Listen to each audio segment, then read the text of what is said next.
1. An empty road. The wheel of time turns, and ages come and pass, leaving memories that become legend. Legend fades to myth, and even myth is long forgotten when the age that gave it birth comes again. In one age, called the third age by some, an age yet to come, an age long past, a wind rose in the mountains of mist. The wind was not the beginning. There are neither beginnings nor endings to the turning of the wheel of time, but it was a beginning. Born below the ever cloud-capped peaks that gave the mountains their name, the wind blew east, out across the sand hills, once the shore of a great ocean before the breaking of the world. Down it flailed into the two rivers, into the tangled forest called the Westwood, and beat at two men walking with a cart and horse down the rock-strewn track called the Quarry Road. For all that spring should have come a good month since, the wind carried an icy chill as if it would rather bear snow. Gusts plastered Randall Thor's cloak to his back, whipped the earth-colored wool around his legs, then streamed it out behind him. He wished his coat were heavier, or that he had worn an extra shirt. Half the time when he tried to tug the cloak back around him, it caught on the quiver swinging at his hip. Trying to hold the cloak one-handed did not do much good anyway. He had his bow in the other, an arrow nocked and ready to draw. As a particularly strong blast tugged the cloak out of his hand, he glanced at his father over the back of the shaggy brown mare. He felt a little foolish about wanting to reassure himself that Tam was still there, but it was that kind of day. The wind howled when it rose, but aside from that, quiet lay heavy on the land. The soft creak of the axle sounded loud by comparison. No birds sang in the forest, no squirrels chittered from a branch. Not that he expected them, really. Not this spring. Only trees that kept leaf or needle through the winter had any green about them. Snarls of last year's brambles spread brown webs over stone outcrops under the trees. Nettles numbered most among the few weeds. The rest were the sorts with sharp burrs or thorns, or stinkweed, which left a rank smell on the unwary boot that crushed it. Scattered white patches of snow still dotted the ground where tight clumps of trees kept deep shade. Where sunlight did reach, it held neither strength nor warmth. The pale sun sat above the trees to the east, but its light was crisply dark, as if mixed with shadow. It was an awkward morning, made for unpleasant thoughts. Without thinking, he touched the notch of the arrow. It was ready to draw to his cheek in one smooth movement, the way Tam had taught him. Winter had been bad enough on the farms, worse than even the oldest folk remembered, but it must have been harsher still in the mountains, if the number of wolves driven down into the two rivers was any guide. Wolves raided the sheep pens and chewed their way into barns to get the cattle and horses. Bears had been after the sheep, too, where a bear had not been seen in years. It was no longer safe to be out after dark. Men were the prey as often as sheep, and the sun did not always have to be down. Tam was taking steady strides on the other side of Bella, using his spear as a walking staff, ignoring the wind that made his brown cloak flap like a banner.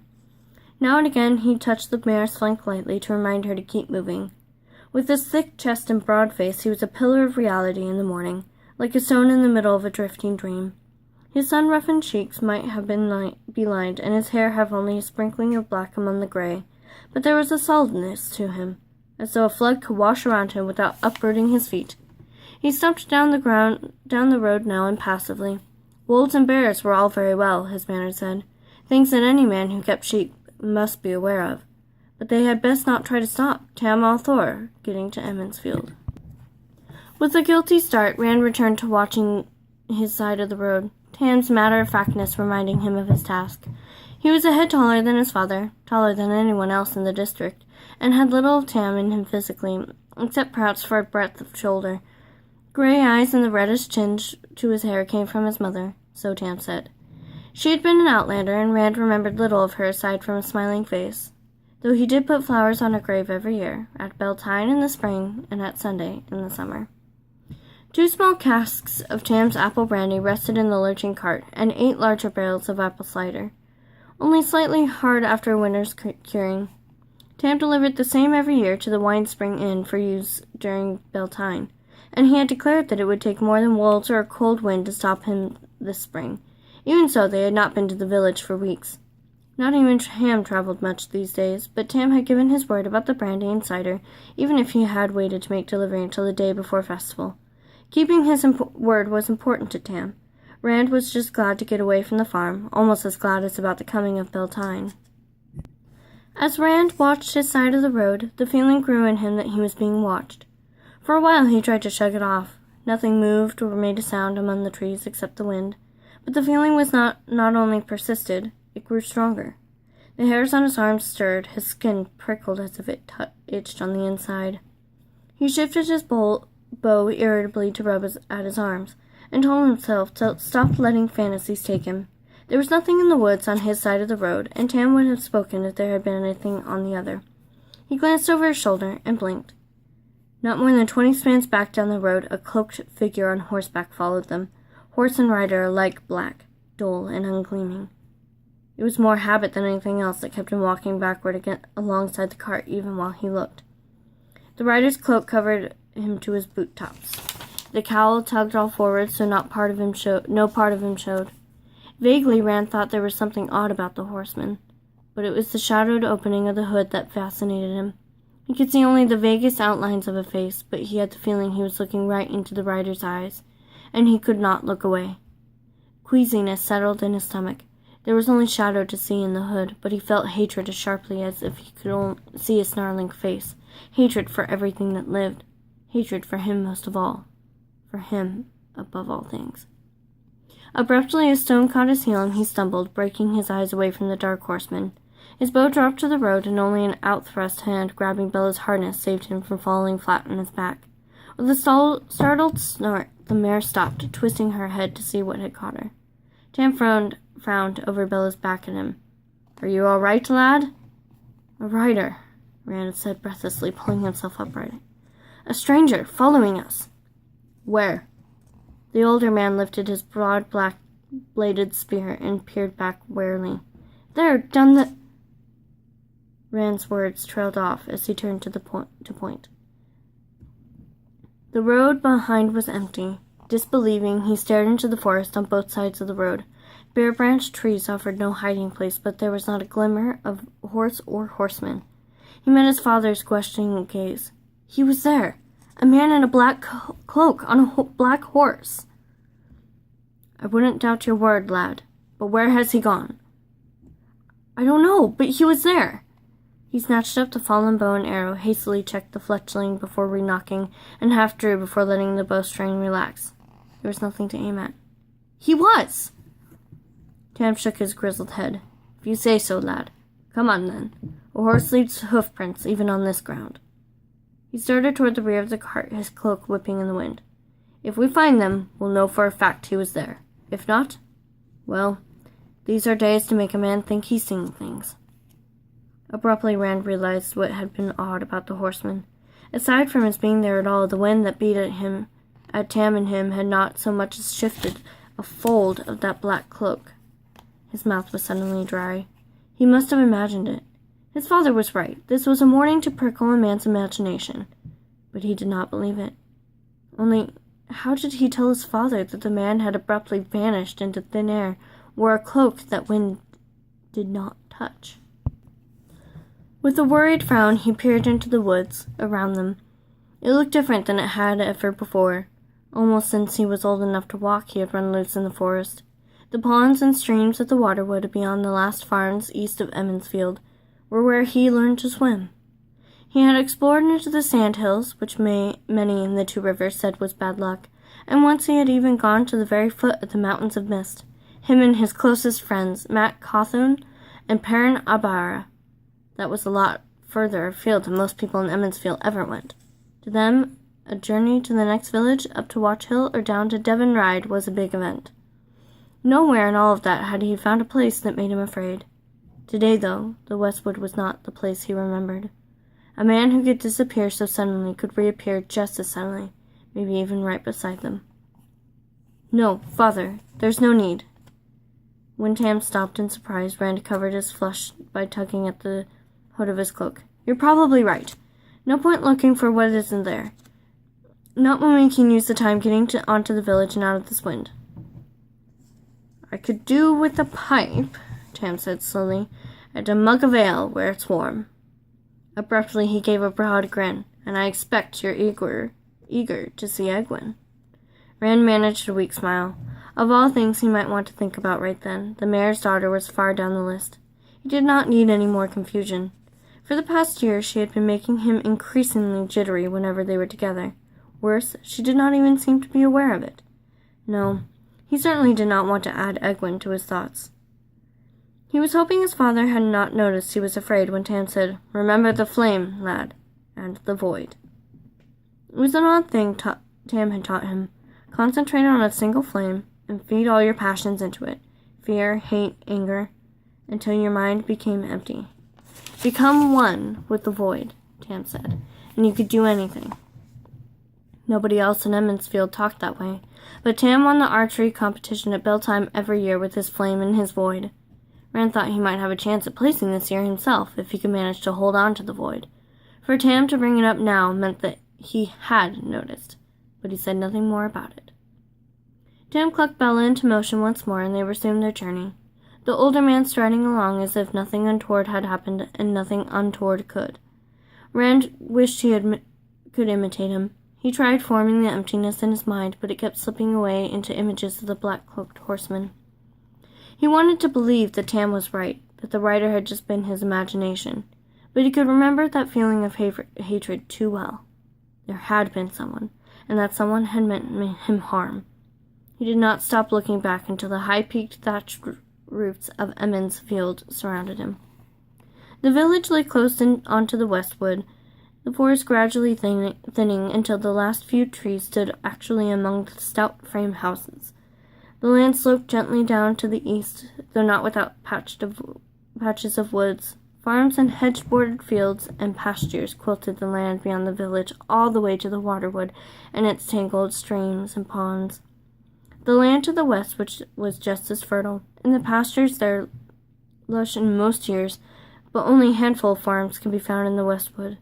Even those few dwindled to none miles short of the sandhills, not to mention the mountains of mist which rose above the westwood's treetops, distant but in plain sight from Emondfield. Some said the land was too rocky, as if there was not rocks everywhere in the two rivers, and others said it was hard luck land. A few muttered that there was no point getting any closer to the mountains than needs be. Whatever the reasons, only the hardiest men farmed in the westwood. Small children and dogs dodged around the cart in whooping swarms once it passed the rows of houses. Bella plodded on patiently, ignoring the yelling youngsters who tumbled under her nose, playing tag and rolling hoops. In the last months there had been little of play or laughter from the children, even when the weather had slackened enough to let children out. Fear of wolves kept them in. It seemed the approach of Beltane had taught them how to play again. Festival had affected the adults as well. Broad shutters were thrown back, and in almost every house the goodwife stood in a window, apron tied about her and long braided hair done up in a kerchief, shaking sheets or hanging mattresses over the windowsills. Whether or not leaves had appeared on the trees, no woman would let Beltane come before her spring cleaning was done. In every yard, rugs hung from stretched lines, and children who had not been quick enough to run free in the streets instead vented their frustration on the carpets with wicker beaters. On roof after roof, the goodman of the house clambered about, checking the thatch to see if the winter's damage meant calling on old Sen Buey, the thatcher. Several times Tam paused to engage one man or another in brief conversation. Since he and Rand had not been off the farm for weeks, everyone wanted to catch up on how things were out that way. Few Westwood men had been in. Tam spoke of damage from winter storms, each one worse than the one before, and stillborn lambs, of brown fields where crops should be sprouting and pastures greening, of ravens flocking in where songbirds had come in years before. Grim talk, with preparations for Beltane going on all around them, and much shaking of heads. It was the same on all sides. Most of the men rolled their shoulders and said, "Well, we'll survive, though light willing." Some grinned and added, "And if the light doesn't will, we'll still survive." That was the way of most Two Rivers people. People who had to watch the hail beat their crops or the wolves take their lambs and start over, no matter how many years had happened, did not give up easily. Most of those who did were long since gone. Tam would not have stopped for Whit Conger if the man had not come out of the street so they had to halt or let Bella run over him. The Congers and the Coplans. The two families were so intermarried no one really knew where one family let off and the other began. Were known from Watch Hill to Devonride, and maybe as far as Tarrant Ferry, as complainers and troublemakers. "I have to get this to Bran Alvir, Whit," Tam said, nodding to the barrels in the cart. but the scrawny man held his ground with a sour expression on his face. He had been sprawled on his front steps, not up on its roof, though the thatch looked as if it badly needed Master Bewey's attention. He never seemed ready to start over, or to finish what he started the first time. Most of the Coplans and Congers were like that, those who were not worse. "What are we going to do about Nineveh, Althor?" Conger demanded. "We can't have a wisdom like that for Emmonsfield." Tam sighed heavily. "It's not our place, Wit. The wisdom is woman's business." "Well, we'd better do something, Althor. She said we'd have a mild winter, and a good harvest. Now you ask what she hears on the wind, and she just scowls at you and stomps off." "If you ask her the way you usually do, Wit," Tam said patiently, "you're lucky she didn't thump you with that stick she carries. Now if you don't mind, this branding. Nineveh Almira is just too young to be wisdom, Althor. If the women's circle won't do something, then the village council has to." "What business of yours is the wisdom, Wit Conger?" roared a woman's voice. Wit flinched as his wife marched out of the house. Daisy Conger was twice as wide as Wit, a hard-faced woman without an ounce of fat on her. She glared at him with her fists on her hips. "You try meddling in women's circle business and see how you like eating your own cooking, which you won't do in my kitchen, and washing your own clothes and making your own bed, which won't be under my roof." "But Daisy," Wit whined, "I was just—" "If you'll pardon me, Daisy," Tam said. "Wit, the light shine on you both." He got Bella moving again, leading her around the scrawny fellow. Daisy was concentrating on her husband now, but any minute she could realize who it was Wit had been talking to. That was why they had not accepted any of the invitations to stop for a bite to eat or something hot to drink. When they saw the Tam, the good wives of Emmonsfield went on point like hounds spotting a rabbit. There was not one of them who did not know just the perfect wife for a widower with a good farm, even if it was in the Westwood. Rand stepped along just as quickly as Tam, perhaps even more so. He was sometimes cornered when Tam was not around, with no way to escape outside of rudeness. Hardened onto a stool by the kitchen fire, he would be fed pastries or honey cakes or meat pies. And always the good wife's eyes weighed and measured him as neatly as any merchant's scales and tapes, while she told him that what he was eating was not nearly so good as her widowed sister's cooking, or her next to eldest cousin's. Tam was certainly not getting any younger, she would say. It was good, and he had loved his wife so. It boded well for the next woman in his life. But he had worn long enough. Tam needed a good woman. It was a simple fact, she would say, or something very close, that a man just could not do without a woman to take care of him and keep him out of trouble. Worst of all were those who paused thoughtfully at about that point, then asked with elaborate callousness exactly how old he was now. Like most of Two Rivers folk, Rand had a strong, stubborn streak. Outsiders sometimes said it was the prime trait of people in the Two Rivers that they could give mules lessons and teach stones. The good wives were fine and kindly women for the most part, but he hated being pushed into anything, and they made him feel as if he were being prodded with sticks. So he walked fast and wished Tam would hurry, along with Bella. Soon the street opened onto the green, a broad expanse in the middle of the village, usually covered with thick grass. The green this spring showed only a few fresh patches among the yellowish-brown of dead grass and the black of bare earth. A double handful of geese waddled about, greedily eyeing the ground but not finding anything worth pecking, and someone had tethered a milk cow to crop the sparse growth. Toward the west end of the green, the wine spring itself gushed out of a low stone outcrop in a flow that never flailed. A flow strong enough to knock a man down and sweet enough to justify its name a dozen times over. From the spring, the rapidly widening wine spring ran swiftly off to the east, willows dotting its banks all the way to Master Thane's mill and beyond, until it split into dozens of streams in the swampy depths of the waterwood. Two low railed footbridges crossed the clear stream at the green, and one bridge wider than the others and stout enough to bear wagons. The wagon bridge marked where the north road coming down from the Terran Ferry and Watch Hill became the old road, leading to Devon Ride. Outsiders sometimes found it funny that the road had one name to the north and another to the south, but that was the way it had always been, as far as anyone in Emmonsfield knew, and that was that. It was a good enough reason for Two Rivers people. On the far side of the bridges, the mounds were already building for the Beltane fires. 3 careful stacks of logs, almost as big as houses. They had to be on cleared Dirt, of course, not on the green, even sparse as it was. What if festival did not take place around the fires would happen on the green?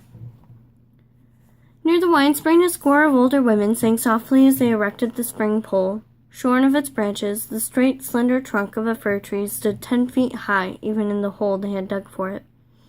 A knot of girls too young to wear their hair braided sat cross-legged and watched enviously, occasionally singing snatches of the song the women sang.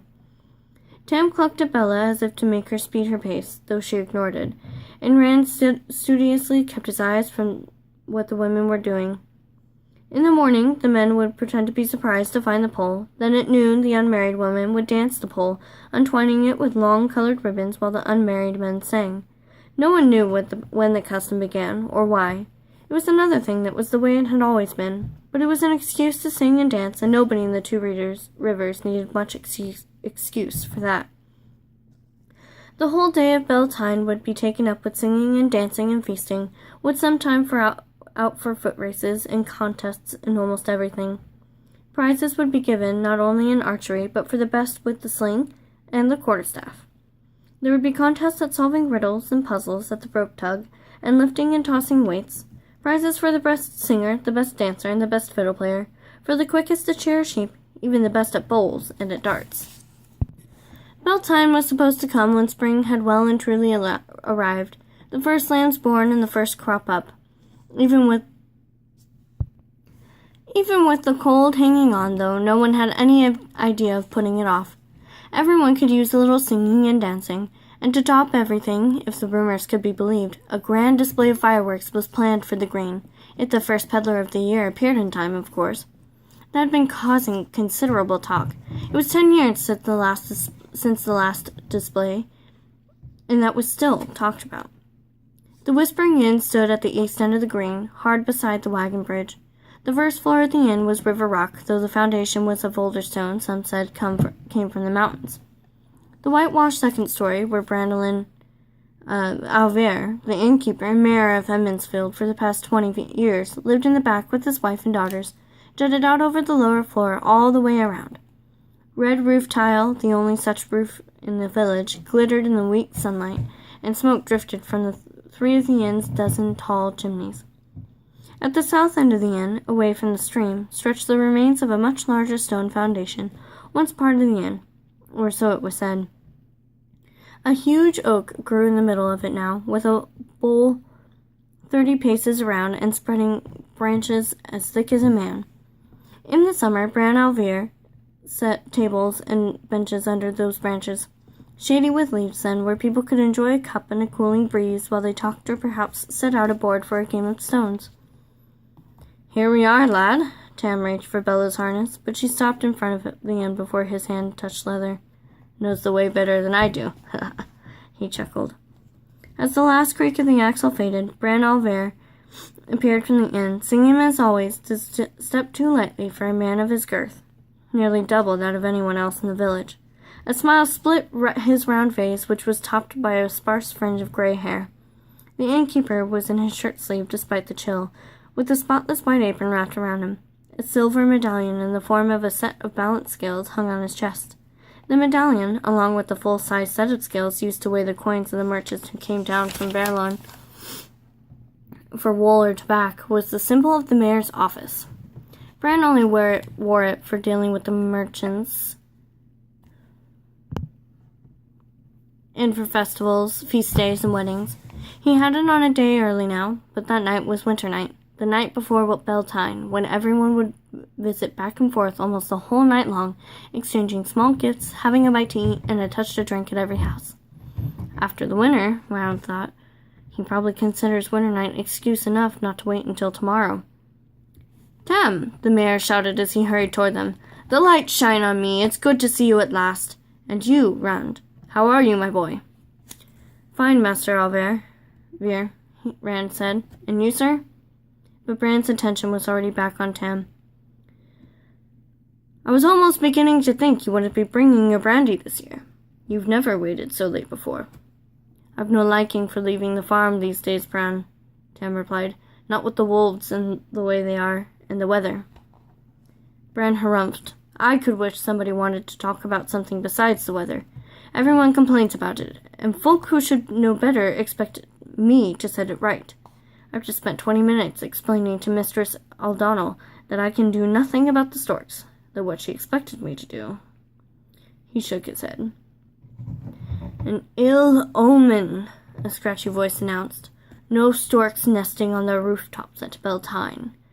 Then Buoy, as gnarled and dark as an old root, marched up to Tam and Bran and leaned on his walking staff, near as tall as he was and just as gnarled. He tried to fix both men at once with a beady eye. There's worse to come. You mark my words. Have you become a soothsayer, then, interpreting omens? Tam asked dryly. Or do you listen to the wind, like a wisdom? There's certainly enough of it, some originating not far from here. Mock if you will, Sen muttered. But if it doesn't warm enough for crops to sprout soon, more than one root cellar will come up empty before there's a harvest. By next winter there may be nothing left alive in the two rivers but wolves and ravens. If it is next winter at all. Maybe it would still be this winter. Now what is that supposed to mean? Bran said sharply. Sen gave them a sour look. I've not much good to say about Nineveh Almira. You know that. For one thing, she's too young to... No matter.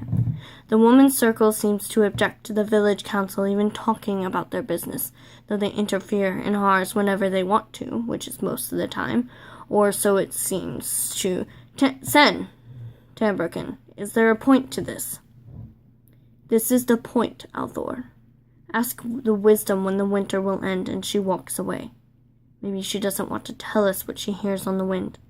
Maybe what she hears is that the winter won't end. Maybe it's just going to go on being winter until the wheel turns and the age ends. There's your point. Maybe sheep will fly, Tam retorted, and Bran threw up his hands. The light protect me from fools. You sitting on the village council, Sen, and now you're spreading that Copland talk. Will you listen to me? We have enough problems without... A quick tug at Rand's sleeve, and a voice pitched low for his ear alone distracted him from the older men's talk. Come on, Rand, while they're arguing, before they put you to work.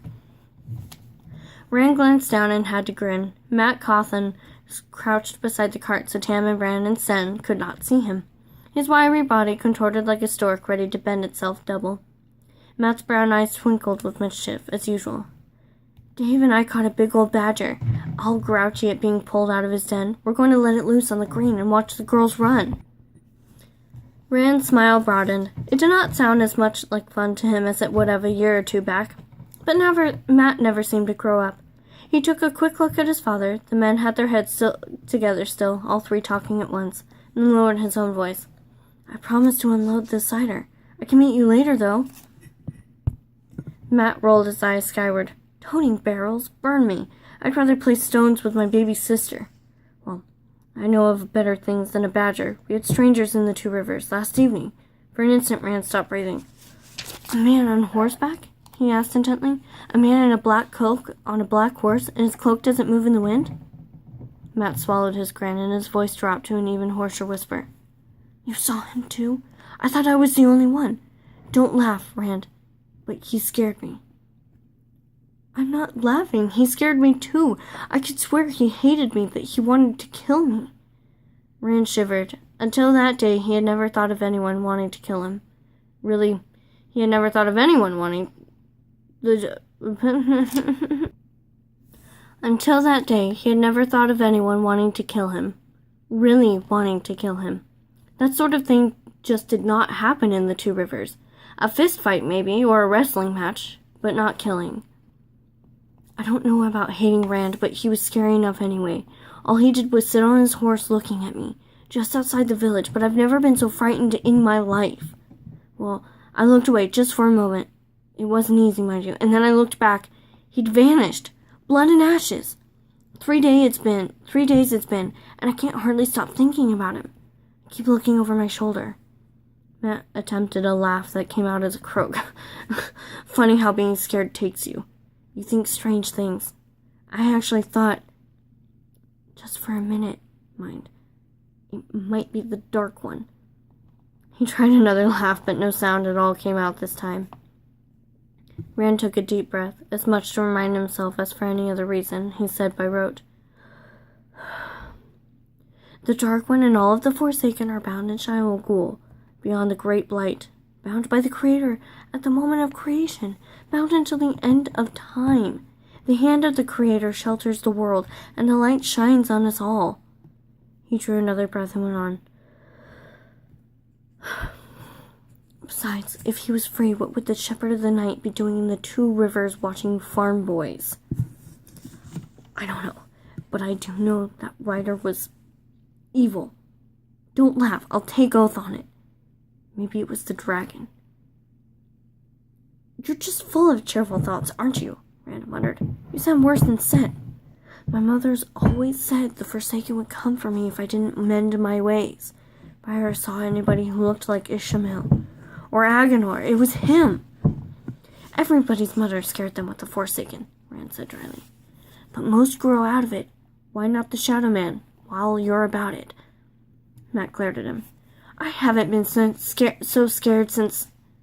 No, I've never been that scared, and I don't mind admitting it." "Me either. My father thinks I was just jumping at shadows under the trees." Matt nodded glumly and leaned back against the cartwheel. "So does my da. I told Dav, and Ellen Dowtry. They've been watching like hawks ever since, but they haven't seen anything. Now Ellen thinks I was trying to trick him. Dav thinks he's down from Tarrant Ferry, a sheep stealer or a chicken thief. A chicken thief!" He lapsed into affronted silence. "It's probably all foolishness anyway," Rand said firmly. "Maybe he is just a sheep stealer." He tried to picture it, but it was like picturing a wolf taking the cat's place in front of a mouse's hole. "Well, I didn't like the way he looked at me, and neither did you. Not if how you jumped at me is any guide. We ought to tell someone." "We already have, Matt, both of us, and we weren't believed. Can you imagine trying to convince Master Alver about this fellow without him seeing him? He'd send us off to Nineveh to see if we were sick. There are two of us now. Nobody could believe we both imagined it." Rand rubbed the top of his head briskly, wondering what to say. Matt was something of a byword around the village. Few people had escaped his pranks. Now his name came up whenever a wash line dropped the laundry in the dirt or the loose sandal girth deposited a farmer in the road. Matt did not even have to be anywhere around. His support might be worse than none. After a moment, Rand said, "Your father would believe you put me up to it, and mine." He looked over the cart to where Tam and Bran and Sen had been talking and found himself staring his father in the eyes. The mayor was still lecturing Sen, who took it now in sullen silence.